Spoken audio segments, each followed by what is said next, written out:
He is called Vivo, yeah, you probably never heard his name. Reports of his fame are greatly exaggerated, exacerbated by the fact that his syntax is highly complicated, because he immigrated from the single greatest little place in the Caribbean, Cuba, yeah. Unbreakable bonds, that's what we got. That love, Gabriela, that love lives forever in your heart. What's that? Oh, that's the sound of Netflix hitting another home run out of the park with an animated feature. It's getting hard to keep track of what's actually their releases and what's just a distribution deal release with another company. For instance, their distribution deal with Sony, going pretty well. Mitchells vs. the Machines, Wish Dragon, now this. Third in a year, and all of them are good. Not gonna say Wish Dragon's like phenomenal. It was pretty good though. Mitchells vs. Machines knocked it out of the park. And this one, they just got the Hamilton again. They just got lin-manuel and Miranda, and they were like, "You want to play a kinkajou?" I have to imagine his first question, even cultured man that he is, was, "What the fuck is a kinkajou?" But that's racist. Don't ask that.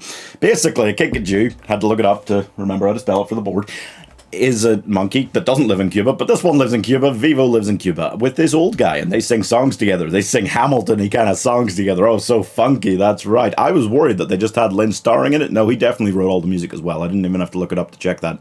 There's nobody else that could write music like that, I don't think. Maybe eventually there will be, but they got to take time to learn. So, they live there together. They find out one day the old guy, his old former singing partner who he was in love with but he never told, she left on a plane, Casablanca style, when they were young, and he hasn't seen her in many years, but she's having a farewell going away concert in Miami. So he decides they're going to take a little trip, him and Vivo. It's going to be a fun adventure trip, those two guys together. Sounds like it's going to be super fun and funky. No, the old guy's fucking dead now, and the kinkajou has to go on this adventure with this quirky little girl. And inevitably, since they're going to Florida, they're going to spend most of the film in a swamp. Yeah, the whole thing is just a really fun adventure film, which is elevated by Lin's music to being something pretty great and deeply, deeply emotional. It's just Up. It's just a more musical version of Up, because it's just this fun adventure film centered around this tragic death at the end of a love story. It's heartbreaking.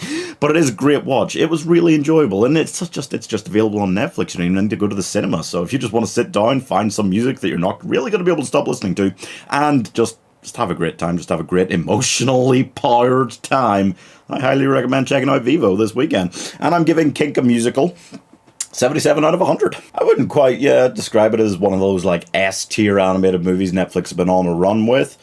But, Sony already made their contribution to that run this year with Mitchells vs. the Machines. Wish Dragon and this, they're both very solid entries as well. This more so. But I mean, they're not quite on the level of like the Willoughbys, Klaus, Over the Moon. Those were like super, unbelievably impressive to me. But this was a lot of fun.